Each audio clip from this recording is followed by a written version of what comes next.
اللہ تعالیٰ نے انسانی فطرت کے ایک پہلو کو بیان کیا جسے ہم اپنی روزمرہ زندگی کے اندر بھی دیکھتے ہیں۔ وہ کیا ہے؟ اللہ تعالیٰ فرماتا ہے وَيَدْعُ الْإِنسَانُ بِالشَّرِّ دُعَاءَهُ بِالْخَيْرِ وَكَانَ الْإِنسَانُ عَجُولًا، اور آدمی برائی کی دعا کرتا ہے جیسے وہ بھلائی کی دعا کرتا ہے، اور آدمی بڑا جلد باز ہے۔ آدمی برائی کی دعا ایسے ہی کرتا ہے جیسے وہ بھلائی کی دعا کرتا ہے۔ کیوں؟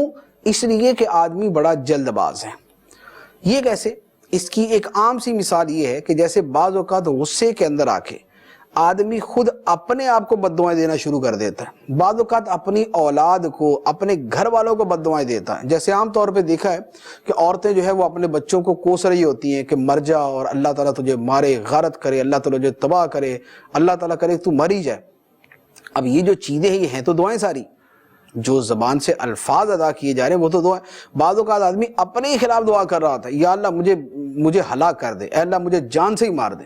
تو اللہ تعالیٰ فرماتا ہے کہ انسان اپنے اور اپنے گھر والوں کے لیے برائی کی دعا کرتا ہے جیسے وہ بھلائی کی دعا کرتا ہے۔ حالانکہ بھلائی کی دعا تو کرنی چاہیے، برائی کی دعا نہیں کرنی چاہیے۔ کیوں؟ اس لیے کہ بعض اوقات قبولیت کا وقت ہوتا ہے، وہ وقت ایسا ہوتا ہے کہ اس وقت میں جو دعا بندہ کرتا ہے قبول ہو جاتی ہے۔ جیسے ہمیں اس کا مشاہدہ ہے، بہت مرتبہ ایسا ہوتا ہے کہ ہماری زبان سے کوئی بات نکلتی ہے اور ویسے ہی ہو جاتا ہے۔ ہمارا دل کر رہا تھا یار فلاں ہم سے ملنے آ جائے، وہ واقعی آ جاتا ہے۔